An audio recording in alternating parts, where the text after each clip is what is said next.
Police exam ಕಟ್ಬೇಕು, IAS exam ಕಟ್ಬೇಕು ಅನ್ನೋ ಹುಡುಗರು ಇವತ್ ಹೆಂಗ್ ಹೇಳಿಕತ್ತಾರಂದ್ರ, ನಾವೊಬ್ಬ ದೊಡ್ಡ ಪೊಲಿಟಿಷಿಯನ್ ಆದ್ರ ಈ IAS ದವ್ರು ನಂಗೆ ಸಲ್ಯೂಟ್ ಹೊಡಿತಾರ, ಪೊಲೀಸ್ ನಂಗೆ ಪ್ರೊಟೆಕ್ಷನ್ ಕೊಡ್ತಾರ, ಮತ್ ಅದೇ ಆಗುದ್ ಚಲೋ ಇಲ್ಲ ಅನ್ನೋ ಲೆಕ್ಕಕ್ಕೆ ಹೋಗ್ಬಿಟ್ಟಿದ್ದಾರೆ. ಎಷ್ಟೋ ಸತಿ ನಮ್ಮ ಒಂದು ಸಾಹಿತ್ಯಿಕ ಕಾರ್ಯಕ್ರಮಕ್ಕ ಸಾಹಿತಿನೇ ಬೇಡವಾದವನೇನು ಅನ್ನೋ ತರಕ್ಕ ಅನಿಸ್ಬಿಡ್ತದ ಅವ್ನ್ ಹೋದವಂಗ. ಇವ್ರು ಕಾಲೇಜ್ ಪಾಠ ಮಾಡ್ತಾರ ಅಂದ್ರೆ ಇಷ್ಟು ಕಲ್ತಾರ ಇವ್ರು ಅಂತ ಹೇಳಿ ನಮಗ್ ಒಂದ್ ಗೌರವ ಕೊಡ್ತಿದ್ರು. ಆದ್ರೆ ಆಮೇಲೆ ಹೆಂಗ್ ಆಗ್ಬಿಡ್ತು ಅಂದ್ರ, ನೀವು ಈಗ 30 ವರ್ಷದಿಂದ ಡಿಗ್ರಿ ಸ್ಟೂಡೆಂಟ್ಸಿಗೆ ಪಾಠ ಮಾಡಿಕತ್ತೀರಿ. ಸೊ ಅವತ್ತಿನ ಒಂದು ವಿದ್ಯಾರ್ಥಿಗಳ ಮನಸ್ಥಿತಿಗೂ ಅಥವಾ ರಾಜಕೀಯ ಪ್ರಜ್ಞೆಗೂ ಇವತ್ತಿನ ಒಂದು ವಿದ್ಯಾರ್ಥಿಗಳ ಜೀವನಕ್ಕೂ ಏನ್ ವ್ಯತ್ಯಾಸ ಕಾಣಿಸ್ತದ ನಿಮಗೆ? ಖಂಡಿತ ಬಹಳಷ್ಟು ಡ್ರಾಸ್ಟಿಕ್ ಅನ್ನುವಂತಹ ಬದಲಾವಣೆ ಇದೆ. ಯಾಕೆ ಹೇಳ್ತೇನಂದ್ರ, ಆರಂಭದಕ್ಕೆ ನಾ 96ಕ್ಕೆ ಸೇರ್ಕೊಂಡಾಗ ಮೊಬೈಲ್ ಇರ್ಲಿಲ್ಲಲ್ಲ, ಅವಾಗ ಟೆಲಿವಿಷನ್ ಅದು ಇದ್ದುಳ್ಳವ್ರ ಮನೇಲಿ ಅಷ್ಟೇ ಇರ್ತಿತ್ತು, ಗ್ರಾಮೀಣ ಬಡವರ ಮಕ್ಕಳ ಮನೆಯಲ್ಲಿ ಇರ್ತಿರ್ಲಿಲ್ಲ. ಹಿಂಗಾಗಿ ನಾವು ಪಾಠ ಮಾಡುವಾಗ, ಉದಾಹರಣೆ ಕೊಡುವಾಗ ವಿದ್ಯಾರ್ಥಿಗಳಿಗೆ ಜಾಹೀರಾತು ಬಗ್ಗೆ ಆಗ್ಲಿ ಇದ್ರ ಬಗ್ಗೆ ಆಗ್ಲಿ ನಾವು ಮಾರ್ಕೆಟಿಂಗ್ ಒಳಗ್ ಕಲಿಸ್ತೇವೆ, ಅವೆಲ್ಲ ನಮಗ್ ಕಷ್ಟ ಆಗ್ತಿತ್ತು. ಅವು ಹುಡುಗರಿಗೆ ಎಕ್ಸ್ಪೋಜರ್ಸ್ ಇರ್ತಿರ್ಲಿಲ್ಲ.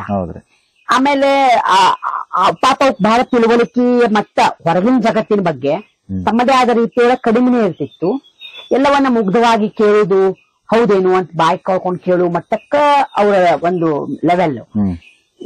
ಈಗ ಮೊಬೈಲ್ ಯಾವಾಗ ಕಾಮನ್ ಆಗ್ತಾ ಹೋಯ್ತು, ಆಮೇಲೆ ಈ ಟಿವಿ ಅನ್ನೋದು ಎಷ್ಟು ಕಾಮನ್ ಆಗಿ ಎಲ್ಲಾರ ಮನೆ ಬಾಗ್ಲಿಗೆ ಬಂತು, ಮತ್ತ ಈ ಸೋಷಿಯಲ್ ಮೀಡಿಯಾ ಡೆವಲಪ್ಮೆಂಟ್ಸ್ ಹೆಂಗಾಯ್ತು ಅನ್ನೋದು ನೋಡಿದ್ರೆ ಬರೀ ಒಂದ್ ಈ ಕಡೆ ದಶಕದ ಈಚೆಗೆ ಒಂದು ದೊಡ್ಡ ಡ್ರಾಸ್ಟಿಕ್ ಚೇಂಜ್ ಅನ್ನು ನಾವು ನೋಡ್ತೇವೆ. ಎಲ್ಲದೂ ಗೊತ್ತು ಹುಡುಗರಿಗೆ, ಟ್ರೆಂಡಿಂಗ್ ಆಗಿರೋ ಹಾಡು ಇರ್ಬೋದು, ಒಂದು ಮಾತ್ ಇರ್ಬೋದು, ಒಂದು ಇದಿರ್ಬೇಕು, ಯಾವ್ದು ವೈರಲ್ ಆಗಿರ್ತದ ಅದು ಎಗ್ದಿ ಮೊದಲು ಗೊತ್ತಿರ್ತದೆ ಒಂದು. ಆಮೇಲೆ ಎಲ್ಲಾ ನಮಗ್ ಗೊತ್ತು ಅಥವಾ ನಮಗ್ ಗೊತ್ತಾಗ್ತದೆ ಬಿಡು, ನೀವೇ ಹೇಳೋ ಏನ್ ಗೊತ್ತಾಗ್ಬೇಕಾಗಿಲ್ಲ ಅನ್ನೋ ತರದ್ ಒಂದು ಮೊಂಡು ಮನಸ್ಸು. ಅಂದ್ರೆ ಅವಾಗ ಏನಾಗ್ಬಿಡ್ತದೆ ಅನ್ನೋ ತರ, ಅವೆಲ್ಲ ನಮ್ಗೆಲ್ಲಾ ಕಡೆ ಸಿಗ್ತಾ ಬಿಡು ಅನ್ನೋ ತರ. ಹಂಗಾದಾಗ ನೀನ್ ಎದುರಿಗೆ ಹೇಳ್ತಾ ಇರೋವನೇ ನಂಗೆ ಹೇಳಿ ಆಮೇಲೆ ನಾ ತಿಳ್ಕೊಬೇಕು ಅಂದಾಗ ನೀವು ಅವನನ್ನ ಹೆಂಗ್ ಗುರು ಅಂತ ಪೂಜನೀಯವಾಗಿ ನೋಡ್ತೀರಿ, ಅದೇನು ಉಳಿದಿರುವುದಿಲ್ಲ. ಅವಾಗ ಏನ್ ಬಿಡ ಬಂದ್ ಹೇಳೋಗ್ತಾರ ಅನ್ನೋ ತರ ಆಗ್ಬಿಡ್ತದೆ ಮೈಂಡ್ ಸೆಟ್. ಆಮೇಲೆ ಎಲ್ಲಕ್ಕಿಂತ ಮುಖ್ಯವಾಗಿ ನಾನು ಯಾವ್ದನ್ನ ಸ್ವಲ್ಪ ಅಪಾಯದ ತರ ನೋಡ್ತಾ ಇದ್ದೇನಂದ್ರ, ಮೊದಲಿಗೆ ನಾನು ಹಳ್ಳಿಲೇ ನೌಕರಿ ಮಾಡ್ಕೋತ ಬರ್ತಿದ್ನಲ್ಲ, ಅವಾಗ ಆ ಹಳ್ಳಿ ಜನ ಆಯ್ತು, ಹುಡುಗರಾಯ್ತು, ಇವ್ರು ಬಹಳ ಕಲ್ತವ್ರು ಇವ್ರು ಅಂತ ಹೇಳಿ ನಮಗ್ ಒಂದ್ ಗೌರವ ಕೊಡ್ತಿದ್ರು. ಅದು ನಮ್ಮ ಸೀರೆಗಲ್ಲ ಬಟ್ಟೆಗಲ್ಲ, ಅದು ನಮ್ಮ ವಿದ್ಯೆಗೆ. ಅಥವಾ ಇಷ್ಟ ಕಲ್ತಾರ ಇವ್ರು ಕಾಲೇಜ್ ಪಾಠ ಮಾಡ್ತಾರ ಅಂದ್ರೆ ಇಷ್ಟ ಕಲ್ತಾರ, ಈ ಲೆಕ್ಕಕ್ಕೆ ಅವ್ರದ್ದೇ ಆದ ಒಂದ್ ಗೇಜ್ ಇರ್ತಿತ್ತು, ಅಳತೆ ಮಾಪನ. ನಮಗ್ ಆ ರೀತಿ ಒಳಗ್ ರೆಸ್ಪೆಕ್ಟ್ಫುಲಿ ನಮ್ಮನ್ನ ಗೌರವಿಸ್ತಿದ್ರು. ಒಂದ್ ಸಭೆ ಸಮಾರಂಭಕ್ಕಿರ್ಲಿ, ಅಲ್ಲಿ ಎಲ್ಲರೂ ಲೋಕಲಿ ಕರೆದ್ರಪ್ಪ ಅಂದ್ರ ಎಲ್ಲರೂ ನಮಗ ಆದ್ಯತೆ ಕೊಡುದು, ನಮ್ಮನ್ನ ಕೇಳುದು. ಆಗ ಅನಿಸ್ತಿತ್ತು ಇಷ್ಟು ಕಲ್ತರ ಎಷ್ಟ್ ಕಿಮ್ಮತ್ ಅದಲ್ಲ, ಇಷ್ಟು ಈ ನೌಕರಿ ಬಂದ್ರೆ ಎಷ್ಟ್ ಕಿಮ್ಮತ್ ಅದಲ್ಲ ಅಂತ.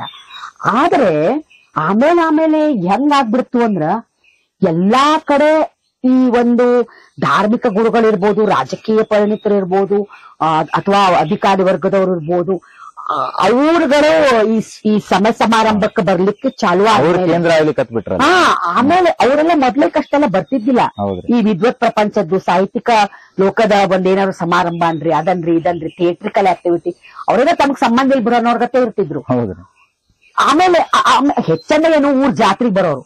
ಈಗ ಎಷ್ಟರ ಮಟ್ಟಿಗೆ ಎಲ್ಲಾ ಕಡೆ ಎಲ್ಲಾರು ಬರ್ಲಿಕ್ಕೆ ಹತ್ ಬಿಟ್ರು, ಮತ್ತೆ ಜನ ಅವ್ರನ್ನ ಸಂಘಟಕರು ಬೇರೆ ಬೇರೆ ಕಾರಣಗಳಿಗಾಗಿ ಅವ್ರಿಗೆ ಮನೆ ಹಾಕ್ಲಿಕ್ಕೆ ಹತ್ತಿದ. ಅವಾಗ ಪರಿಸ್ಥಿತಿ ಹೆಂಗ್ ಹೊಂದ್ಬಿಡ್ತು ಅಂದ್ರ, ಎಷ್ಟೋ ಸತಿ ನಮ್ಮ ಒಂದು ಸಾಹಿತ್ಯಿಕ ಕಾರ್ಯಕ್ರಮಕ್ಕ ಸಾಹಿತಿನೇ ಬೇಡವಾದವನೇನು ಅನ್ನೋ ತರಕ್ಕ ಅನಿಸ್ಬಿಡ್ತದ ಅವ್ನ್ ಹೋದವಂಗ. ಯಾರೋ ಎಷ್ಟೋ ಗಂಟೆಗೆ ಅವ್ರು ನುಗ್ಗಿ ಬರ್ತಾರ, ಬಂದು ಕೂಡ ಅವ್ರಿಗೆ ಭಾಷಣಕ್ ಬಿಡ್ಬೇಕು. ಆಮೇಲೆ ಇವ್ ಮಾತಾಡ್ತಾ ಇದ್ರು ಅಲ್ಲಿ ನಿಲ್ಲಿಸ್ಲೇಬೇಕು. ಅವ್ರು ಅವ್ರು ಟೈಮ್ ಇರುದಿಲ್ಲಲ್ಲ, ಅವ್ರು ಬಂದ್ ಭಾಷಣ ಮಾಡಿ ಮತ್ತ ಅವ್ರು ಹಿಂಗ್ ಮಾಡಿ ಹಿಂಗ್ ಹೋಗ್ತಿರ್ತಾರ. ಅವ್ರು ಬಂದ್ ಯಾರಿಗೋ ಶಾಲ್ ಹಾಕಿ ಮಾಲೆ ಹಾಕಿ ಹೋಗೋರು, ಅಷ್ಟಕ್ಕ ಅವ್ರು ಬರ್ತಾರ. ಇದನ್ನೆಲ್ಲ ಗಮನಿಸಿದಾಗ ಈ ಪ್ರಭಾವ ಹಳ್ಳಿಗಳಲ್ಲೂ ಮತ್ತು ಅಲ್ಲಿಯ ಜನರ ಮೇಲೂ, ಅಲ್ಲಿ ವಿದ್ಯಾರ್ಥಿಗಳ ಮೇಲೆ ಎಷ್ಟರ ಮಟ್ಟಿಗೆ ಆಗೋಗಿದೆ ಅಂದ್ರ ಅದು ನಮಗ್ ಬಹಳ ಬೇಜಾರು. ಇವ್ರಿಗೆ ಮಾಡಿದ್ರಪ್ಪ ಅನ್ನೋದಲ್ಲ, ಯುವಕರ ಮೇಲೆ ಇದು ಹೆಂಗ್ ಪರಿಣಾಮ ಬೀರಿದೆ ಅಂದ್ರ, ಮೊದಲೇಕ ನಾವೆಲ್ಲ ಸೇರ್ಕೊಂಡಾವಾಗ ಮೇಡಮ್ ನಾನು CA ಮಾಡ್ಲೇನ್ರಿ, MBA ಮಾಡ್ಲೇನ್ರಿ, MCom ಮಾಡ್ಲೇನ್ರಿ, ಲೆಕ್ಚರರ್ ಆಗ್ಲೇನ್ರಿ, ಹಿಂಗೇನೋ ಕೇಳ್ತಿದ್ವು. ಏನ್ ಮಾಡ್ಲಿರಿ, ಹೆಂಗ್ ಮಾಡಿದ್ರಿ ಏನು ಅಂತ ಹಿಂಗೆಲ್ಲ. ಈಗೇನು ಕೇಳುದು ಇಲ್ಲ, ಹೋಗ್ಲಿಕ್ಲ ನೀವ್ ಏನಾಗ್ತೀವೋ ನಿಮಗ್ ಇದು ಬೇಡನೋ ಅದು ಬೇಡನೋ, ಯಾಕ್ರೋ ಮಾರ್ಕ್ಸ್ ಹೆಚ್ಚಿಗೆ ತಗೋರಲ್ಲ, ಎದಕ್ಕಾರ ಮುಂದ್ ಹೈಯರ್ ಎಜುಕೇಶನ್ ಉಪಯೋಗ ಬರ್ತದೆ. ಹೈಯರ್ ಎಜುಕೇಶನ್ ಹೋಗಿ ಏನ್ ನೋಡಿದ್ರಿ ಮೇಡಮ್, ಮತ್ ಏನಾಗವ್ರ ನೀವು ಪಾಲಿಟಿಕ್ಸ್ ಹೋಗ್ತೇವ್ರಿ ಅಂದ್ರ ತಪ್ಪು ಅಂತಲ್ಲ, ಅದು ಕೆಟ್ಟ ಅಂತಾನೂ ಅಲ್ಲ. ಆದ್ರ ಎದಕ್ಕಂತ ಕೇಳಿದ್ರ ಎದಕ್ಪಾ ಹಂಗಾದ್ರೆ ಇವನಿಗೇನು ರಾಜನೀತಿ ಆಗ್ಬೇಕು ಅಥವಾ ಸಮಾಜ ಸೇವೆ ಮಾಡ್ಬೇಕು ಅಂತ ಏನಾರ ತಲೆಯಾಗಿದೇನು ಅಂತ ಹೇಳಿ ಯಾಕಪ್ಪಾ ಅಂತ ನೀವು ಕೇಳಿದ್ರ ಎಲ್ಲಾರು ರೆಸ್ಪೆಕ್ಟ್ ಕೊಡೋದು ಅವ್ರಿಗೆ ರೀ. ಏನ್ IAS ಆಫೀಸರ್ನ ಹೋಗ ಸೆಲ್ಯೂಟ್ ಹೊಡಿತಾರ್ರಿ, ಅವ್ರು ಇವ್ರ ಮಾತ್ ಕೇಳ್ತಾರ್ರಿ. ಅಂದ್ರ ಈ ಪವರ್ ಅಥವಾ ಏನು ಅಧಿಕಾರ ಅನ್ನೋದು ಇವತ್ತು ಎಷ್ಟರ ಒಂದು ದೊಡ್ಡ ಆಮಿಷ ಆಗಿ ಹೋಗಿದೆ. ಅಧಿಕಾರದ ಒಂದು ಸೆಳೆತ ಯುವಕರಿಗೆ ಎಷ್ಟರ ಮಟ್ಟಿಗೆ ಆಗಿದೆ, ಅವ್ರು ಅದನ್ನ ಗುರುತಿಸ್ಲಿಕ್ಕತ್ತಾರ.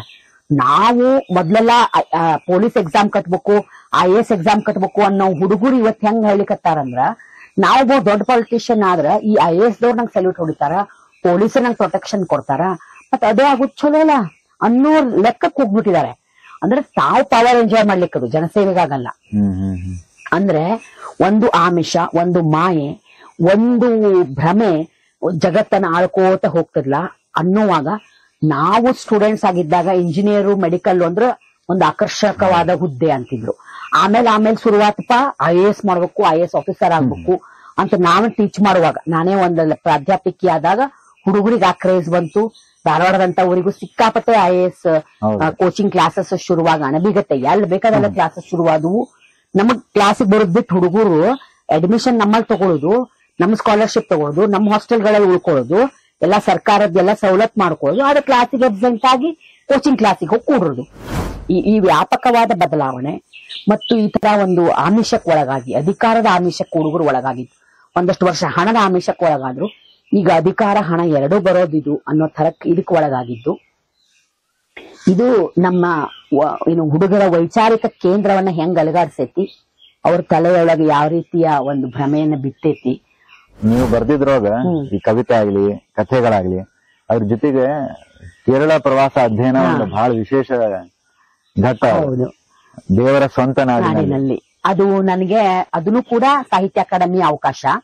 ಅದು ಈಗಲೂ ರನ್ ಆಗ್ತಾ ಇದೆ ಅನ್ಕೊಂಡಿದ್ದೇನೆ ನಾನು. ಅಂದ್ರೆ ಪ್ರವಾಸ ಅನುದಾನ ಯೋಜನೆ ನಿಮ್ಗ ಹಿಂಗೆ 20-25 ಸಾವಿರ ಹಿಂಗ ಒಂದು ನಮ್ಮ ದಕ್ಷಿಣ ರಾಜ್ಯಗಳಿಗೆ 20, ಬೇರೆ ಉತ್ತರ ರಾಜ್ಯಗಳಿಗೆ 25 ಹಿಂಗೇನೋ ಒಂದು ಡಿಫ್ರೆನ್ಸಿಯೇಷನ್ ಒಳಗೆ ಇತ್ತದು. ನಾವು ಇಷ್ಟು ದಿನ ಅಂತ ಅವ್ರು ಹೇಳುದಿಲ್ಲ, ಅದನ್ನ ನೀವು ಪ್ರವಾಸ ಮಾಡ್ರಿ, ಅದ್ರ ಬಗ್ಗೆ ಒಂದು ಕೃತಿ ಬರೀರಿ ಕೊಡ್ರಿ ಅಂತ ಹೇಳಿ. ನನಗೆ ಮೊದ್ಲಿಂದನೂ ಸ್ವಲ್ಪ ಕೇರಳದ ಒಂದು ಬಗ್ಗೆ ಅದರ ಒಂಥರ ಏನೋ ನಿಗೂಢವಾಗಿದೆ ಅದು ಅನ್ನೋ ತರ, ಅದ್ರ ಬಗ್ಗೆ ಸ್ವಲ್ಪ ನೋಡ್ಬೇಕು, ತಿಳ್ಕೋಬೇಕು. ಅಲ್ಲಿ ಇದ್ರದ್ದು ಭೂತಾರಾಧನೆ ಇರ್ಬೋದು, ಈ ತರದ್ದೆಲ್ಲ ಒಂದಿಷ್ಟಿತ್ತು, ಹಂಗೇನಾದ್ರು ನೋಡ್ಬೇಕು, ಅದನ್ನ ತಿಳ್ಕೋಬೇಕು ಅಂತ. ಆಮೇಲೆ ಅಲ್ಲಿ ಅಡ್ಡಾಡಿದೆ ನಾನು 10 ದಿನದಂತೆ 3 ಸಲ, ಅಂದ್ರೆ ಒಟ್ಟು 1 ತಿಂಗಳ ಪ್ರವಾಸ. ಆವಾಗ ನೋಡ್ತಾ ನೋಡ್ತಾ ನಂಗೆ ಕೆಲವಷ್ಟು ನಮ್ಮ ರಾಜ್ಯಕ್ಕೆ ಅದಕ್ಕೆ ಸಿಮಿಲಾರಿಟಿ ಪ್ರಾಕೃತಿಕವಾಗಿ ಕೆಲವು ಪ್ರಾಕೃತಿಕ ಕಾಡಿರ್ಬೋದು, ನಮ್ಮ ಉತ್ತರ ಕನ್ನಡದ ಮತ್ತು ಮಲೆನಾಡಿನ ಕಾಡು, ಆಮೇಲೆ ಕೆಲವು ಈ ಸಮುದ್ರ ತೀರಗಳು ನಮ್ಮದೇ ಕರಾವಳಿಯ ತರ ಸ್ಟ್ರೆಚ್ ಅಲ್ಲ, ಅದು ಹಿಂಗ ಅನಿಸ್ತಾ ಆದ್ರೆ ಕೇರಳ ಎಷ್ಟು ಪುಟ್ಟ ರಾಜ್ಯ, ಆದ್ರೆ ಅಷ್ಟು ವೈವಿಧ್ಯ. ಅದರಲ್ಲಿ ಒಂದ್ ಕಡೆ ಕರಾವಳಿ ಇದೆ, ಒಂದ್ ಕಡೆ ದಟ್ಟ ಕಾಡಿದೆ, ಒಂದ್ ಕಡೆ ಈ ಕನ್ವರ್ಟೆಡ್ ಆದಂತಹ ದೊಡ್ಡ ಸಮುದಾಯ, ಹಿಂದೂ ಸಮುದಾಯ ಕನ್ವರ್ಟೆಡ್ ಕ್ರಿಶ್ಚಿಯನ್ ಆಗಿರುವ ಕೊಟ್ಟಾಯಂ ಬೆಲ್ಟ್, ಅಲ್ಲೆಲ್ಲ ಎಲ್ಲ ನೋಡಿದ್ರು ಚರ್ಚು, ಯಾರ ಹೆಸರು ನೋಡಿದ್ರು ಕ್ರಿಶ್ಚಿಯನ್ ಹೆಸರು ಇರುತ್ತೆ. ಆದ್ರೆ ಅವ್ರ ಜೀವನ ಕ್ರಮ ಅವ್ರೆಲ್ಲ ಇರುವುದು ನಿಮ್ಗೆ ಕ್ರಿಶ್ಚಿಯಾನಿಟಿ ಫೀಲ್ ಬರುವುದೇ ಇಲ್ಲ. ಅವರು ಈ ತರ ರಬ್ಬರ್ ತೋಟ ಮಾಡ್ಕೊಂಡು ಕಾಡುಗಳಲ್ಲಿ ಬದುಕೋದು ಅದನ್ನ ನೋಡಿದಾಗ ಅವರು ದೇವರ ಪೂಜೆ ಒಂದು ಇದನ್ ಬಿಟ್ರೆ ಬಿಟ್ರೆ ಉಳಿದಂತೆ ಎಲ್ಲ ಸೇಮೇ ಇರುತ್ತೆ ಅವ್ರದ್ದು ಜೀವನ ಕ್ರಮ ಎಲ್ಲ. ಆ ಕೊಟ್ಟಾಯಂ ಬೆಲ್ಟು ಈ ತರ ಎಲ್ಲ ನೋಡ್ಕೊಂಡ್ರೆ ಎಷ್ಟು ವೈವಿಧ್ಯತೆ ಇದೆ, ಎಷ್ಟು ವೈವಿಧ್ಯತೆಯ ಉಳ್ಳಂತಹ ರಾಜ್ಯ ಅದು ಅಂತ. ಭೂತಾರಾಧನೆ ಇದು ಎಲ್ಲ ಅನುಭವ ತಗೊಂಡ. ಹೋದ ವರ್ಷ ದ ಕೇರಳ ಸ್ಟೋರೀಸ್ ಅಂತ ಒಂದ್ ಫಿಲ್ಮ್ ಅಂತ, ಈಗ ನೀವು ಅಧ್ಯಯನ ಮಾಡ್ಬೇಕಾರ ಅಂತ ಪ್ರಸಂಗಗಳು ಯಾವರ ಬೆಳಕಿಗೆ ಬಂದಿದ್ದು, ಅಥವಾ ಅದು ಎಷ್ಟು ಸತ್ಯ ಇರ್ಬೋದು, ಅಥವಾ ಎಷ್ಟು ಫಿಲ್ಮ್ ಒಂದು ಕ್ರಿಯೇಟಿವ್ ಇಲ್ಲ. ಅಂದ್ರೆ ಏನಾಗಿದೆ, ನಾ ಹೇಳಿದ್ನಲ್ಲ, ಕೇರಳದಲ್ಲಿ ದಟ್ಟ ಈ ಕಾಡು ಅಂತ ನಾವು ಯಾವ ಬೆಲ್ಟಿಗೆ ಹೋಗ್ತೇವೆ ಅಲ್ಲಿ ಒಳಗೊಳಗೊಳಗೊಳಗೆ ಜನಜೀವನ ಇದ್ದಿದ್ದು ಈ ಮುಖ್ಯ ವಾಹಿನಿಯಿಂದ ಬಹಳ ದೂರ ಇದೆ, ಬಹಳ ಪ್ರತ್ಯೇಕವಾಗಿದೆ ಅದು. ಆಮೇಲೆ ಅಲ್ಲಿ ಜನ ಲಘುನೇ ಇನ್ಫ್ಲೂಯೆನ್ಸ್ ಆಗೋದಿಲ್ಲ ನಾನು ನೋಡ್ದಂಗೆ. ಒಂದ್ ಸ್ವಲ್ಪ ಕ್ಲೋಸ್ ಡೋರ್ ತರ, ಈಗ ಅವರಲ್ಲೇ ಒಂದ್ ಅಭಿಪ್ರಾಯ ಇರುತ್ತೆ, ಅವ್ರಿಗೆ ಒಂದೇನೋ ಆಲೋಚನೆ ಇರುತ್ತೆ, ಅವ್ರಿಗೆ ಒಂದೇನೋ ಸೆಟ್ ಆಫ್ ಮೈಂಡ್ ಇದೆ ಅಂದ್ರ ಅವ್ರು ಅದನ್ನ ಬಿಟ್ಟು ನೀವೇನೋ ಹೇಳಿದ ತಕ್ಷಣ ಕೇಳುದಿಲ್ಲ. ಅವರು ಅಷ್ಟು ಲಘುನ ಇನ್ಫ್ಲೂಯೆನ್ಸ್ ಆಗೋದಿಲ್ಲ. ಇದ್ರೂನು ಕ್ರಿಶ್ಚಿಯಾನಿಟಿಗೆ ಅಷ್ಟು ಜನ ಅಂದ್ರೆ ನಿಧಾನಕ್ಕೆ ಅವರ ಬಡತನ ಅಥವಾ ಅವರ ಒಂದು ಸಾಮಾಜಿಕ ದುಸ್ಥಿತಿಯನ್ನ ಮೊದ್ಲೆಲ್ಲ ಹೆಂಗೆ ಅಲ್ಲಿ ಡಿಸ್ಕ್ರಿಮಿನೇಷನ್ ಇತ್ತಲ್ಲ, ಆಳುವ ವರ್ಗ ಮತ್ತೆ ಶೋಷಿತ ವರ್ಗ, ಅಂತ ಸಮಯದಲ್ಲಿ ಶೋಷಣೆಗೊಳಗಾದವರು ಕಂಗಾಲಾಗಿರ್ತಿದ್ರು, ದುಡ್ಡು ಇರ್ತಿರ್ಲಿಲ್ಲ, ಅವ್ರನ್ನ ಈ ಉಳ್ಳವರು ಬಹಳ ಇದನ್ ಮಾಡ್ತಿದ್ರು. ಅಂತ ಸಮಯದಲ್ಲಿ ಸುಲಭವಾಗಿ ಎಲ್ಲಾ ಕಡೆನೂ ಆಗ್ತಾ ಹೋಯ್ತದು ಏನು ಕನ್ವರ್ಷನ್. ಹಂಗೆ ಆಗಿದ್ ಸ್ಪಷ್ಟ ಗೊತ್ತಾಗತ್ತಲ್ಲ, ಹೊಸ ಹೊಸ ಚರ್ಚ್ಗಳು ಬಂದಿದ್ದು, ಅವರ ಇದು ಎಲ್ಲ ಗೊತ್ತಾಗತ್ತೆ. ಹಂಗೆ ಅಲ್ಲಿ ಡಿಸ್ಕ್ರಿಮಿನೇಷನ್ ಆಗಿದ್ದ ಕರೆಕ್ಟ್ ಗೊತ್ತಾಗತ್ತೆ, ಅದೆಲ್ಲ ನೋಡ್ಬೋದು. ಮುಖ್ಯವಾಗಿ ಅಲ್ಲಿ ಒಂದು ಏನು ವಾತಾವರಣಕ್ಕೆ ತಕ್ಕಂತ ಆಹಾರ ಸಂಸ್ಕೃತಿ, ಅಲ್ಲಿ ಕ್ಲೈಮೇಟಿಗೆ ಮತ್ತು ಸುತ್ತಮುತ್ತ ಭೌಗೋಳಿಕ ಸ್ಥಿತಿಗೆ ಅನುಗುಣವಾಗಿ ಆಹಾರ ತಿನ್ನುವಂತದ್ದು, ಆ ಸಿಸ್ಟಮು, ಆ ಪದ್ಧತಿ. ಆಮೇಲೆ ಬಹಳ ಅಂದ್ರೆ ಆ ದೇವರು ಮತ್ತೆ ದೆವ್ವಗಳನ್ನ ಈಕ್ವಲಿ ನಂಬಿ ಆರಾಧಿಸುವುದು. ಭಗವತಿ ಅಂತಾರ ಅವರು, ಅಮ್ಮೆ ಅಂತಾರೆ. ಆ ಎಲ್ಲಾ ದೇವಿಯರು ಬಹಳಷ್ಟು ಒಂಥರದಲ್ಲಿ ನಮಗ ಈ ಮುಖ್ಯ ದೇವರುಗಳ, ಶಿಷ್ಟ ದೇವರುಗಳ ತರ ಇಲ್ಲ ಅವು. ಆ ತರದ ಆರಾಧನೆ ಬಹಳ ಅವರು ಅದನ್ನ ನಂಬಿಕೊಂಡು ಶ್ರದ್ಧೆಯಿಂದ ಆಚರಿಸ್ತಿರ್ತಾರ. ಎಲ್ಲಾ ಕಡೆ ನಿಮ್ಗ ಆ ತರ ಭಗವತಿಯರು ಅವ್ರು ಕುಡಿತಾದಂತಹ ಇದನ್ನ ಕೇಳಿದ್ರೆ, ಐತಿಹ್ಯಗಳನ್ನು ಕೇಳಿದ್ರೆ ದಟ್ಟವಾದ ಒಂದು ಜನಪದೀಯ ಸಂಸ್ಕೃತಿ ಅಲ್ಲಿ ಇದ್ದಿದ್ದು, ಮತ್ತೆ ಇವತ್ತಿಗೂ ಅದರ ಆಚರಣೆಯಲ್ಲಿ ಅವರು ಅದನ್ನ ನಂಬ್ಕೊಂಡು ನಡ್ಸ್ಕೊಂಡ್ ಬಂದಿದ್ದು ಕಾಣಿಸ್ತದೆ. ಅಂತ ಜನರನ್ನು, ಜನಸಾಮಾನ್ಯರನ್ನು ಒಂದ್ ಕಾಲದಾಗ ಹೆಂಗ್ ಕ್ರಿಶ್ಚಿಯಾನಿಟಿ ಕನ್ವರ್ಟ್ ಆದ್ರ ಹಂಗ ಈಗ ಅದು ಮುಸ್ಲಿಂ ಕನ್ವರ್ಷನ್. ಒಂದ್ ಕಡೆ ಈ ಕೊಲ್ಲಂ ಅನ್ನೋ ಜಿಲ್ಲೆ ಇದೆಯಲ್ಲ, ಈ ಕೊಲ್ಲಂ ಅನ್ನೋ ಜಿಲ್ಲೆಯಲ್ಲಿ ನಾನ್ ಬಹಳ ಒಳಗೊಳಗ್ ಸಂಚಲನೆ ಮಾಡ್ಲಿಲ್ಲ, ಆದ್ರೆ ಅಲ್ಲಿ ಮೇಲ್ನೋಟಕ್ಕೆ ಗೊತ್ತಾಗ್ತಾ ಇತ್ತು. ಆಮೇಲೆ ಅಲ್ಲಿ ನಾನು ಅಲ್ಲಿಯ ಸಾಹಿತಿಗಳು ಅಥವಾ ಅಲ್ಲಿ ಚಿಂತಕರ ಜೊತೆ ಮಾತಾಡಿದಾಗ ಅವ್ರು ಏನ್ ಹೇಳ್ತಿದ್ರು ಅಂದ್ರೆ, ಈಗ ಕೊಲ್ಲಿ ರಾಷ್ಟ್ರಗಳಿಗೆ ಹೋಗಿ ದುಡಿದು ಹಣ ತಂದು ನಮ್ಮ ಕೇರಳದಲ್ಲಿ ಮೊದ್ಲಿಗೆ ಯಾವ ಸಂಸ್ಕೃತಿ ಇತ್ತು ಅದನ್ನ ಬಿಟ್ಟು ಈಗ ಬರೀ ಬಂಗಾರ ಅಂಗಡಿ ಆಗಿದಾವೆ, ನೋಡಿರೇನ್ ನೀವು ಅಂತ ಕೇಳಿದ್ರು. ನಾವ್ ಮೊದ್ಲು ನೋಡಿಲ್ಲಲ್ಲ, ಹಿಂಗಾಗಿ ನಮ್ಗ ಚೇಂಜಸ್ ನಮಗ್ ಗೊತ್ತಾಗಲ್ಲ. ಎಲ್ಲ ನೋಡಿದ್ರು ಮಲ್ಬಾರ್ ಗೋಲ್ಡ್, ಅದ್ ಗೋಲ್ಡ್, ಇದ್ ಗೋಲ್ಡ್ ಅಂತ ಹೇಳಿ ಎಲ್ಲ ನೋಡಿದ್ರು ಬಂಗಾರ ಅಂಗಡಿಗಳು. ನೀವು ನೋಡಿದೀರಾ, ನಮ್ಗೆಲ್ಲ ಎಷ್ಟು ಬೇಜಾರಾಗುತ್ತದು. ಅಂದ್ರೆ ನಮ್ಮ ಸಂಸ್ಕೃತಿ ಈಗ ಯಾವ್ದೋ ದೇಶದಿಂದ ಮಕ್ಕಳು ಹಣ ಕಳಿಸೋದು, ಇಲ್ಲಿ ತಂದೆ ತಾಯಿ ಸಿಕ್ಕಿದ್ರೆ ಜಾಗ ತಗೊಳುದು, ಇಲ್ದಿದ್ರೆ ಬಂಗಾರ ತಗೊಳುದು, ಅಂದ್ರೆ ಇನ್ವೆಸ್ಟ್ಮೆಂಟ್ ಗೆ ಹಿಂಗ್ ಮಾಡುದು. ಈ ಕಲ್ಚರೇ ಚೇಂಜ್ ಆಗಿ ಹೋಗಿದೆ ಅನ್ನೋ ತರದ್ದು ಅವ್ರಿಗೆ ಬಹಳ ಬೇಜಾರಿತ್ತು. ಆಮೇಲೆ ನಾನು ಇನ್ನೊಂದು ಮುಖ್ಯವಾಗಿ ಅವ್ರ ಬಾಯಲ್ಲಿ ಏನ್ ಕೇಳಿದೆ ಅಂದ್ರೆ, ಅಲ್ಲಿ ಎಲ್ಲಾ ಕಡೆ ಈಗ ಒಂದ್ ಫಾಲ್ಸ್ ಇರ್ತದಪ್ಪ, ಒಂದ್ ಯಾವ್ದೋ ಕಲ್ಲಿನ ಗುಡ್ಡ ಇರ್ತದೆ, ಯಾವ್ದೋ ಒಂದ್ ಕಡಿಮೆ ಇರ್ತದೆ, ಅದಕ್ಕೆಲ್ಲದಕ್ಕೂ ಅವರು ಒಂದು ಸೆಕ್ಯೂರಿಟಿ ಮಾಡಿ, ಒಂದ್ ಟಿಕೆಟ್ ಕೌಂಟರ್ ಮಾಡಿ, ಆಮೇಲೆ ಒಳಗಡೆ ಹೋಗುವಾಗ ಅದು ಮಾತ್ರ ಮಾಡ್ಬಿಡ್ತಾರೆ, ಪ್ರವಾಸೋದ್ಯಮ ಮಾಡ್ಬಿಡ್ತಾರೆ. ಆದ್ರೆ ಒಂದ್ ಮೆಚ್ಬೇಕು, ಅವರು ಅಲ್ಲಿ ಒಳಗೆ ಪ್ಲಾಸ್ಟಿಕ್ ಒಯ್ಲಿಕ್ಕೆ ಕೊಡುದಿಲ್ಲ. ನೀರಿನ ಬಾಟ್ಲಿ ಇದ್ರು ಸುತ್ತ ಕಳ್ಕೊಂಡ್ ಲೇಬಲ್ ಹಚ್ಚಿ ಹೊಲ್ ಬಂತಿಲ್ಲೋ ಚೆಕ್ ಮಾಡ್ತಾರ ಅನ್ನೋ ಮಟ್ಟಕ್ಕ. ಹಂಗೆಲ್ಲ ಬಹಳ ಇತ್ತು ಅಲ್ಲಿ, ಎಲ್ಲಾ ಕಡೆ ಇತ್ತು. ನಂಗೆ ಖುಷಿ ಅನಿಸ್ತಿತ್ತು ಅದೆಲ್ಲ ನೋಡಿದ್ರೆ, ಅಷ್ಟು ಕಾಳಜಿ ಮಾಡ್ತಾರಲ್ಲ. ಆದ್ರೆ ಅವ್ರು ಅನ್ಲಿಕ್ಕತ್ತು, ನೀವು ಖುಷಿ ಪಡ್ತೀರಿ, ಆದ್ರೆ ನಾವ್ ಇದನ್ನ ಕಳ್ಕೊತೇವಿ. ಈಗ ನಿಮ್ಮ ಉತ್ತರ ಕನ್ನಡದೊಳಗೂ ಬೇಕಾದಷ್ಟು ಫಾಲ್ಸ್ ಇದೆ, ನೀವು ಅದನ್ನ ಉದ್ಯಮ ಮಾಡ್ಕೊಟ್ಟಿಲ್ಲ, ನೀವು ಅದನ್ನ ಇನ್ನೂ ನಿಗೂಢವಾಗಿ ಇದ್ದಿದ್ದಕ್ಕಾಗಿ ಮಂದಿ ಹುಡುಕ್ಯಾಡ್ ಬರ್ಬೇಕು ಹೊರ್ತು ಸುಲಭವಾಗಿ ಅಪ್ರೋಚಬಲ್ ಆಗಿಲ್ಲಲ್ಲ, ಅಕ್ಸೆಸಿಬಲ್ ಆಗಿಲ್ಲಲ್ಲ. ಹಿಂಗಾಗಿ ನಿಮ್ದು ಅವೆಲ್ಲ ಪ್ರೊಟೆಕ್ಟ್ ಆಗ್ಯಾವ, ಉಳಿದಾವವು. ನೀವು ಎಷ್ಟು ಎಕ್ಸ್ಪೋಜರ್ ಕೊಡ್ತೀರಿ ಅಷ್ಟು ಕಲುಷಿತ ಆಗ್ತಾವ, ಅಷ್ಟು ಅವು ಜನಕ್ ತೆರ್ಕೊಂಡಂಗ ಉದ್ಯಮ ಆದಂಗ ನಾವು ಅದ್ರೊಳಗಿನ ಕಾಡು, ಅದ್ರ ಮತ್ತೊಂದು ಈಗ ದಾರಿ ಮಾಡ್ಬೇಕು, ರಸ್ತೆ ಮಾಡ್ಬೇಕು, ಎಲ್ಲ ಕಡಿತೇವಿ. ಅದನ್ನ ಬರ್ತಾವ, ಅದು ವ್ಯಾಪಾರ. ಅದಕ್ಕ ನಾವು ಬರೀ ಇದ್ರಲ್ಲಿ ದುಡ್ಡು ಮಾಡ್ಕೊಳ್ಲಿಕ್ ನೋಡಿದ್ವಿ, ನಾವೇ ನಮ್ದ ಸರಿ ಇಲ್ಲ ವ್ಯವಸ್ಥೆ ಅನ್ನೋರ್ಗತೆ ಅವರು ಅದನ್ನ ಆರೋಪಿಸಿದ್ರು. ಒಂದು ಸಾಹಿತ್ಯ ಕ್ಷೇತ್ರದಲ್ಲಿದೆ, ಬಹಳ ಪ್ರಶಸ್ತಿಗಳು ಬಂದಾವ, ಅಂತಾರಾಷ್ಟ್ರ ಮಟ್ಟದಾಗೂ ಮೆಚ್ಚುಗೆನ್ ಪಡೆದಾವ. ಒಟ್ಟು ನಮ್ಮ ಕನ್ನಡ ಏನ ಸಾಹಿತ್ಯ ಅದಲ್ಲ, ಕರ್ನಾಟಕ ಸಾಹಿತ್ಯ, ಇವತ್ ಸಮಕಾಲೀನ ಸಾಹಿತ್ಯ, ಅದ್ರಾಗ ಮಹಿಳೆಯರ ಸಮಾನತೆ ಬಗ್ಗೆ ಆಗ್ಲಿ ನಿಮಗ್ ಹೆಂಗ್ ಅನಿಸ್ತದ? ಮೊದಲಿಗೆ ನಾವೆಲ್ಲ ಸಣ್ಣವರಿದ್ದಾಗ ಹೆಣ್ಮಕ್ಳು ಬರೆದಾಗ ಮಹಿಳಾ ಸಾಹಿತ್ಯ ಅಂತ ಪ್ರತ್ಯೇಕತೆ ಇರ್ತಿತ್ತು. ಅವಾಗ ಏನ್ ಮಾಡ್ತಿದ್ರು, ಅದನ್ನ ಕೆಲವರು ಅಡಿಗೆ ಮನೆ ಸಾಹಿತ್ಯ ಅಂತ ಕರೆದ್ರು. ಯಾರೋ ಅದನ್ನ, ಈಗ ವೈದೇಹಿ ಉದಾಹರಣೆಗೆ, ಅಡಿಗೆ ಮನೆ ಸಾಹಿತ್ಯ ಹೆಂಗ್ ಅನನ್ಯ ಮತ್ತೆ ನಿಮಗ್ ಮಾಡ್ಲಿಕ್ಕೆ ಬರುದಿಲ್ಲ ಗಂಡ್ ಮಕ್ಳಿಗೆ ಅನ್ನೋರ್ ತರ ಸಾರು ಅಂತ ಒಂದು ಕವಿತೆ ಬರೆದ್ರು. ಸಾರು ಮಾಡುವುದು ಅದೇನ್ ಸುಲಭನ, ತಿಳಿ ಸಾರು, ಖರೆ ಇಷ್ಟ ಚಂದ ಇದ ಪದ್ಯ.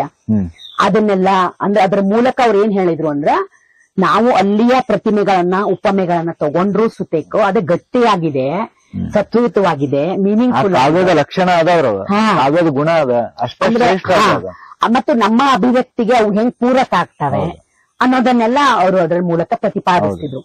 ಆಮೇಲೆ ಈಗೀಗ ನಾನು ಗಮನಿಸಿದಂಗೆ ಈಗ ಎಷ್ಟು ದೊಡ್ಡ ಮಟ್ಟದೊಳಗೆ ಮಹಿಳೆಯರು ಬರೀತಿದ್ದಾರೆ ಮತ್ತು ಆತರ ಒಂದು ಸ್ಪಂದಿಸಿದ್ದಾರೆ ಅಂತ ಆ ಸಂಖ್ಯೆಯನ್ನು ನೋಡ್ತಾ ಹೋದಾಗ ಇವತ್ತು ಡಿಸ್ಕ್ರಿಮಿನೇಷನ್ ಉಳಿಲಾರದಷ್ಟು ಮಟ್ಟಕ್ಕೆ ಮತ್ತು ಎಲ್ಲರೊಳಗೂ ಅವು ಸಮ ಪೈಪೋಟಿ ಮಾಡೋದಕ್ಕಾಗಿ ಆ ತರ ಈಗ ನೀವು ಪ್ರತ್ಯೇಕವಾಗಿ ನೋಡ್ಲೇ ಅವಶ್ಯಕತೆನೇ ಇಲ್ಲ ಅನ್ನೋ ತರದೊಳಗ ಅವು ಬಂದ್ಬಿಟ್ಟಾವ.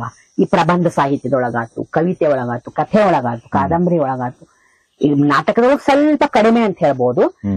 ಅಲ್ಲೂ ಸಾಕಷ್ಟು ಸಂಖ್ಯೆಯಲ್ಲಿ ಮಹಿಳೆಯರು ಬರೀತಾ ಇದಾರೆ. ಈಗ ಅದೆಲ್ಲವನ್ನ ಓವರ್ ಆಲ್ ಆಗಿ ನೋಡಿದ್ರೆ ಮಹಿಳಾ ಅಭಿವ್ಯಕ್ತಿ ಕ್ರಮ ಮತ್ತೀಗ ಅದು ಡಿಸ್ಟಿಂಕ್ಟ್ ಆಗಿ ಸಪರೇಟ್ ಆಗಿ ಉಳಿದಿಲ್ಲ. ಯಾಕಂದ್ರೆ ಈಗ ಮನೆಯೊಳಗ್ ನಾವೇ ಗಂಡ್ ಮಗು ಹೆಣ್ಮಗು ಅಂತ ಭೇದ ಭಾವ ಇಲ್ಲದೆ ಬೆಳೆಸ್ಲಿಕ್ಕೆ ಬಿಟ್ಟೇವಲ್ಲ ಬಹಳಷ್ಟು ಮಂದಿ. ಅದಕ್ಕೋಸ್ಕರ ಮೇನ್ ಸ್ಟ್ರೀಮ್ ಅಲ್ಲಿ ಏನ್ ಬರ್ತದಲ್ಲ ಅದನ್ನ ನೋಡಿದಾಗ ಅವು ಡಿಸ್ಕ್ರಿಮಿನೇಟೆಡ್ ಆಗಿ ಬರ್ತಾ ಇಲ್ಲ.